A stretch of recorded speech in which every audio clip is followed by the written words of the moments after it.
children. We walked him 3 times a day. He'd get walked in the morning, he'd get walked in the afternoon. He went to daycare, we'd walk him at night. Greatest dog I ever had. And I remember, like, you know, when I was growing up, everything was like conditioned. It's like, well, boys, you win the soccer game on Sunday, we'll take you to McDonald's. If you don't win, you don't get McDonald's. It's like everything was conditioned. You know what dogs teach you? That everything is unconditional. I travel all over the world, and sometimes I get home at midnight, 3 in the morning.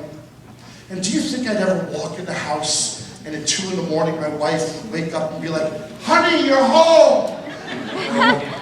You think my daughters wake up and be like, Daddy, you're home? No. You think the boys wake up, Jeff, you're home? No. My wife used to tell me that when the Harley would come riding up the road, that Chase knew if it was my bike by the sound of the pipes. And if it was my bike, it would come right to the window. But if it wasn't my bike, he wouldn't move. Aww. It was like every time I'd walk in there. Where are you going? I'm serious. I feel like I'm dating again. People are walking out. You know one thing I love about having a dog? I can walk in the front door, I can walk in the back door, no matter what time, day or night. And who's always here to greet me? Anybody here have a lab? You have a lab, sir? Teacher. You have a yellow lab, a black lab? You have a yellow lab. Boy or girl? Boy. What's his name? Pink. Well, I'm glad. The night I walked Pink died, I was in Chicago. It was the most beautiful thing, 34. Anyway, that's another story. How old is he? Who named him Pink? Stupid. Do you know why? I'm a dog whisperer. Dogs only understand one-word commands. You know that, right? Food. Come! Sit! Stay! Go! No! Pay in! Dogs confused. What's your name, sir? Tarek? Tarek.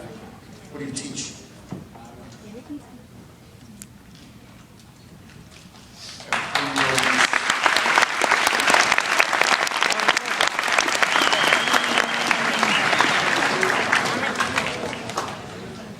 He's a special person. When you go home from school today, who will be the first person to greet you at the door? Never fails, does it? Even if the dog's having a bad day? Even if you ignored him in the morning? See, dogs don't judge, do they? You ever have friends come over? Does your dog judge them or your dog accepts everything? Mr. Tarek, you know what I always ask myself, and this came over the past 5 years or so. Why can't we love the way our dogs love us? But you know, it's not even like, why can't we love? It's like, why can't we try? Why can't we try to be more understanding? Why can't we try to be more compassionate, more friendly, more kind, more sympathetic or empathetic towards people? I want you to do me a favor when you go home. You walk in the house and Peyton is going to greet you at the door. How do dogs spell love? Woof. Gotcha. How, Mr. Tarek, do you spell love? L-O-V-E. Yeah, but not really. See, dogs spell love T-I-M-E. That makes sense, right?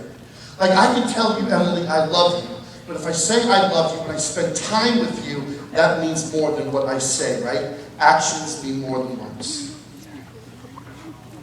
How should we spell love? T-I-M. When you go home today and Peyton greets you at the door, just stop and give him the greatest hug you've ever given him. On May 3rd of 2011, I'll never forget the day my dog Chase was 12. I'm on my way from Connecticut to Pennsylvania to speak at a high school. When my wife called me, she says to me, honey, I don't know how to tell you this. Chase is dead. I turned my car around and I drove home so fast. And when I walked in the house, I looked at my wife and I said, where's he at? And my wife said to me, he's in your office, sleeping under your desk. Mr. Tarek, I walked in my office. I pulled out my chair. I cried like a baby. You understand, right? And it was at that moment. See, this is a conversation we can have, and we can wish that young people would understand where we're coming from, right? It was at that moment where it was like, now one last time did I get to say thank you. It was like, now one last time did I get to say I love you. It was like for 12 years, this dog graced my heart with his presence, and I felt like I took all of it for granted. And you know what it is? We take life for granted. Young people can't wait to arrive at a destination in life. You can't wait to go, oh, I can't wait till I get a job. I can't wait till I have a boyfriend. I can't wait till we win the game on Sunday night. I can't wait till to have money or get married and have a house and a dog. And you know what happens? Is you wait to arrive at a destination because people tell you, set goals, set goals. You set goals. You arrive only to be 42 years old to look back and say, I never appreciated the journey. Life and your happiness is not about events in your life.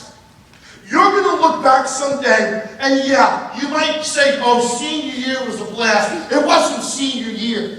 You remember moments within senior year. You remember Sunday night's game. You remember last night's game. You remember the goal.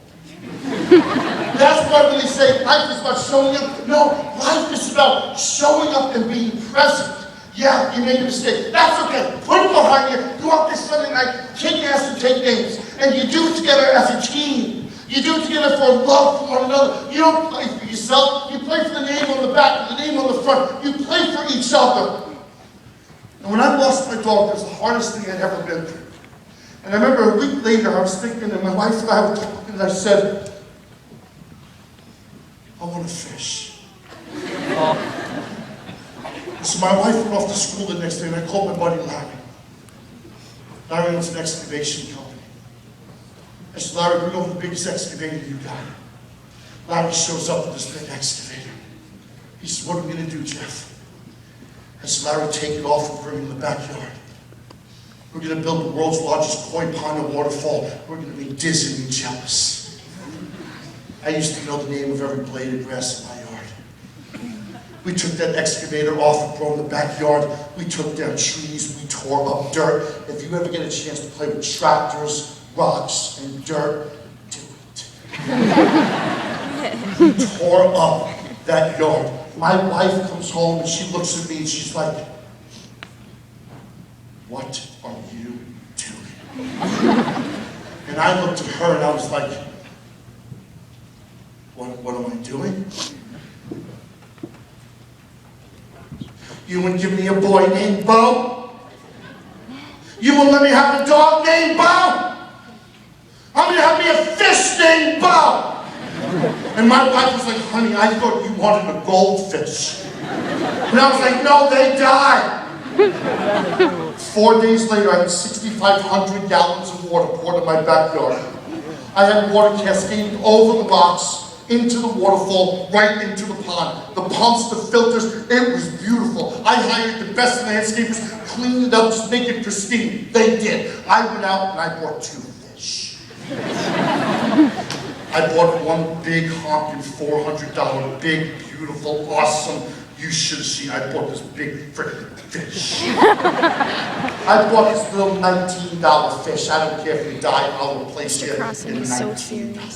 I take the two fish home, I throw them in the pond. I'm like, there you go, fishies, yay you, have fun. And they're swimming around like, thank you, Mr. Jeff. I'm a fish whisperer too. Look at him. He doesn't laugh at I his know, jokes. so excited. I'm watching them swim. They look like they were having fun. My wife would come home from school that afternoon. She sees the pond. She says, it looks nice. I said, I know. She comes up and she sees the big fish. And she says, what's the fish's name? Bo. She sees the little fish and she says, is that Bo too?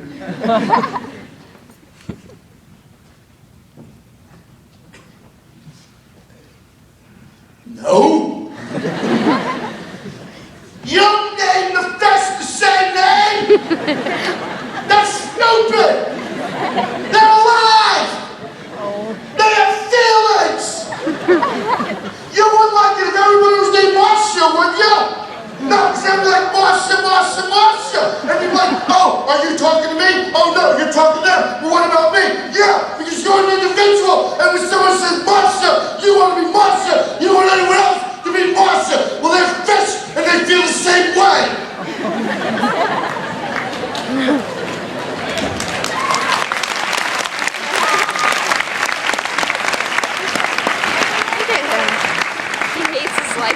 You shouldn't applaud. You should probably think, dude, take your meds. That's probably why we're divorced today. She's a beautiful woman. She looked at me. And she wanted animals that were affectionate, that would come when you would call them. She's like, so, I'm sorry, I said, what's the fish's name? Nemo. Oh, good, go ahead and laugh at me. Yeah, nobody cares about Nemo. The movie comes out like, everyone loves Nemo. I love Nemo, but nobody cares anymore. I went out and I found Nemo. We have Nemo. Nemo's alive.